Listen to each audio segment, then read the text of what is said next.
TSPSC exam పై no clarity అంటూ ఒక వార్తను చూస్తా ఉన్నాం.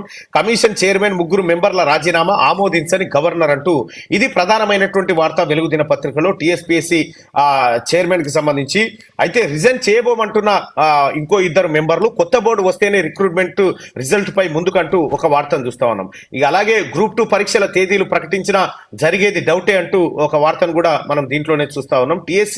టీఎస్పీఎస్సీ ఎగ్జామ్ పై నో క్లారిటీ. ఇప్పటికీ అనేకమైనటువంటి ఎగ్జామ్స్ వివిధ దశల్లో కేసీఆర్ ప్రభుత్వం ఆగం చేసింది. ఆగం చేసినటువంటి వాటిని ఏవైతే ఉన్నాయో వాటిని నిర్వహించేటువంటి క్రమంలో ఎలాంటి క్లారిటీ లేకుండా పోయింది ఇంకా అనేది వెలుగు దినపత్రికలో ఉన్నటువంటి ప్రధాన వార్తగా మనం చూస్తా ఉన్నాం. అయితే దీంట్లో కూడా ఏమేమి అంశాలు ఉన్నాయి అనేది ఒకసారి చూస్తే Telangana state public service commission exam పై క్లారిటీ రావడం లేదు.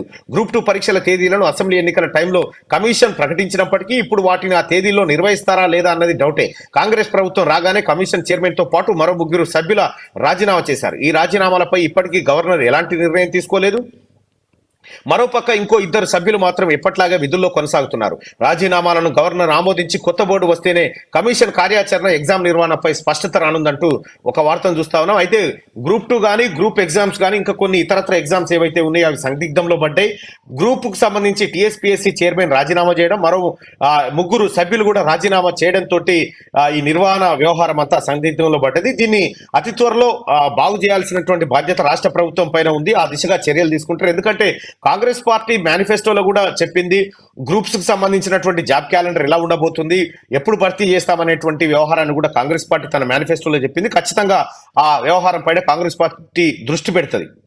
ఇంకా గ్రూప్ 2 ఎగ్జామ్ జనవరి 6-7 తేదీల్లో నిర్వహిస్తామని ఎన్నికల సమయంలో టీఎస్పీఎస్సీ ప్రకటించింది. రాష్ట్రంలో 783 గ్రూప్ 2 పోస్టుల భర్తీకి ఏడాది కింద నోటిఫికేషన్ ఇవ్వగా ఇప్పటికే 2 సార్లు ఈ పరీక్షలు వాయిదా పడ్డాయి. కమిటీ చైర్మన్ మరో 3 సభ్యులు రాజీనామా చేయడం, కమిషన్ ప్రక్షాళన ఇష్యూ నేపథ్యంలో మరోసారి గ్రూప్ 2 ఎగ్జామ్స్ వాయిదా పడే అవకాశం ఉంది. అయితే వాయిదా అంశాన్ని మాత్రం అధికారికంగా ఎవరూ ప్రకటించలేదు. కమిషన్లో చైర్మన్ లేదా మినిమం 3 సభ్యులు ఉంటేనే పరీక్షల నిర్వహణ గురించైనా వాయిదా గురించైనా ప్రకటించే ఛాన్స్ ఉందని అధికారులు అంటున్నారు. ఇక గ్రూప్ 1, గ్రూప్ 3 తదితర పరీక్షల నిర్వహణ అంశం కూడా పెండింగ్ లో పడింది.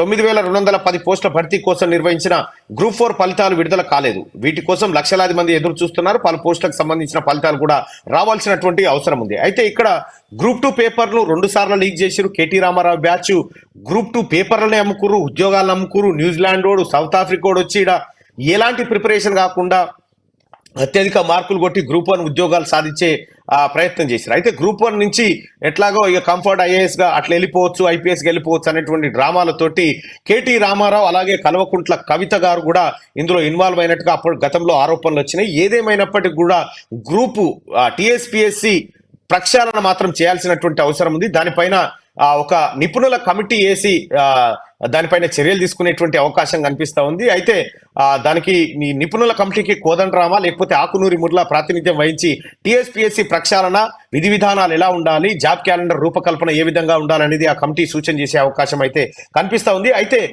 బోర్డు చైర్మన్ లేదంటే అంతకంటే ఎక్కువ సభ్యులు అందుబాటులో ఉంటేనే నిర్ణయం తీసుకునేటువంటి అవకాశం ఉంటుంది. అయితే బోర్డు చైర్మన్ రాజీనామా చేసాడు, 3 సభ్యులు రాజీనామా చేసి ఎప్పుడైతే రేవంత్ రెడ్డి గారు ముఖ్యమంత్రిగా ప్రమాణ బాధ్యతలు చేపట్టిన తర్వాత దొంగలంతా ఒకరొకరు రాజీనామా చేసిపోతా ఉన్నారు. అయితే వాళ్ళ రాజీనామా ఆమోదిస్తే, గవర్నర్ తమిళిసై గారు ఆమోదిస్తే కొత్త వారిని రిక్రూట్ చేసేటువంటి అవకాశం వెసులుబాటు ఉంటుంది. అయితే ఇక వాళ్ళ రాజీనామా ఇప్పటి వరకు ఆమోదించలేదు. మరి ఎందుకు ఆమోదించలేదు అనేది గవర్నర్ విచక్షణ అధికారం. దానికి సంబంధించినటువంటి ప్రశ్న మనం వేయడం కూడా భావ్యం కాదు.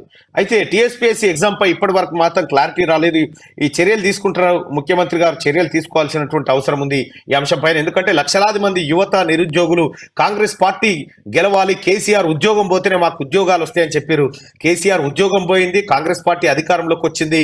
ఇక నిరుద్యోగులు తమ ఉద్యోగాల కోసం వెయిట్ చేస్తా ఉన్నారు. కాబట్టి ఆ దిశగా చర్యలు తీసుకోవాలని కోరుకుంటా ఉన్నాం.